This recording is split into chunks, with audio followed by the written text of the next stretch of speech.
Earlier this year, Julie and I were at a major historical location here in the United States where we were on vacation. And as we were touring, we were surrounded by several hundred other visitors to this site.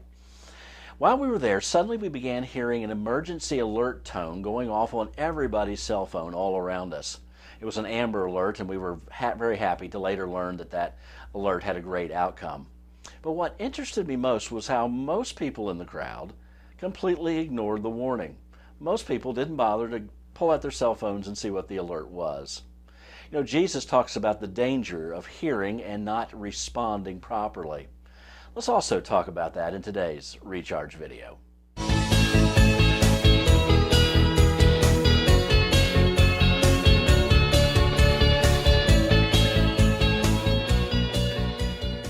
There's an account given in Luke 11 where someone from the crowd yells out how blessed Jesus' mother must be. Well, Jesus responds this way in Luke 11, verse 28. He says, "But he said, more than that, blessed are those who hear the word of God and keep it." Notice it is a both and.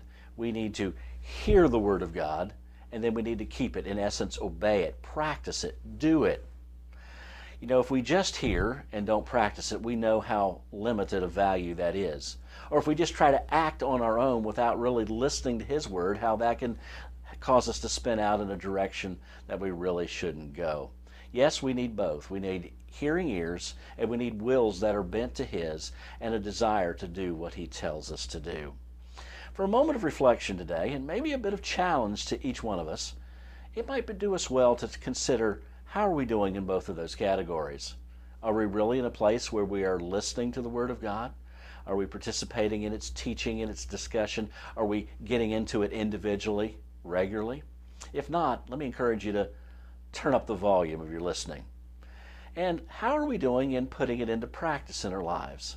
Most of us, sadly, know and hear more than we put into practice.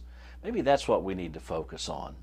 If we focus on both, if we do hear and we do keep, Jesus promises that we will be blessed. I don't know about you, but I like to be in the zone of blessing. And in this passage, Jesus tells us just how to do that, through hearing and keeping His eternal word.